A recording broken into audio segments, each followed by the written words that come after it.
Future.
Yo.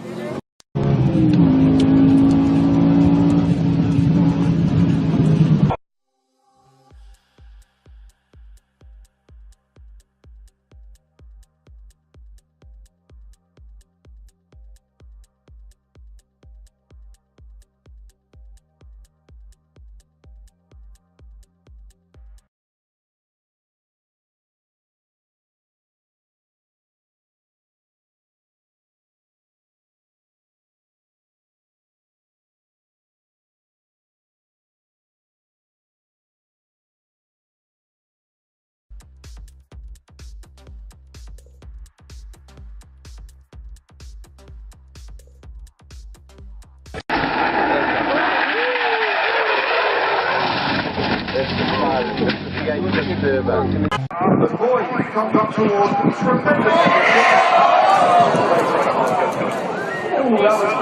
Comes up towards tremendously.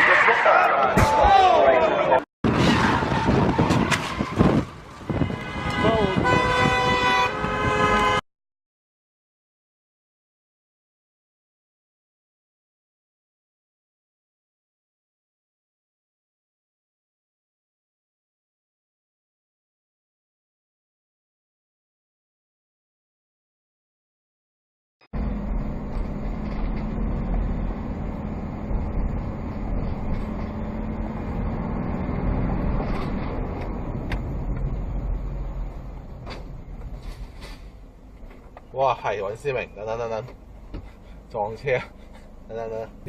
Take the second right turn.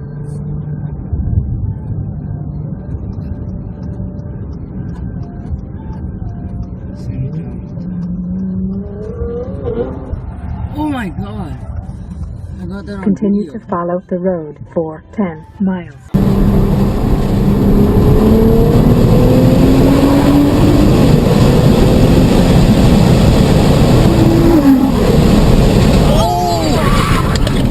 Stupid fucking retard, man. Ouch. Halfway around the turn. Holy shit. Oh. Idiot, man. Damn, I stopped for a reason.